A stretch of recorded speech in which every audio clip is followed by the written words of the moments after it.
এটা হলো হেলিকোনিয়া পিস্টাকোরাম।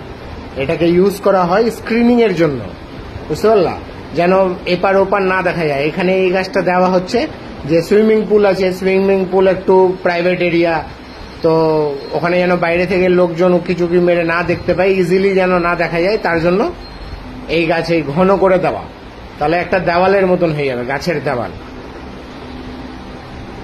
এখানে এই বাম্বুও ব্যবহার করা যেত, বাম্বু যেটা বুদ্ধাবেলি বাম্বু, ওটারও গ্রোথ কম এখানে চলতো, কিন্তু বাম্বু দেওয়া হচ্ছে না, কেন কি বাম্বুর পাতা প্রচুর পড়ে, আর ছোট ছোট পাতা সুইমিং পুলে গিয়ে নোংরা করবে।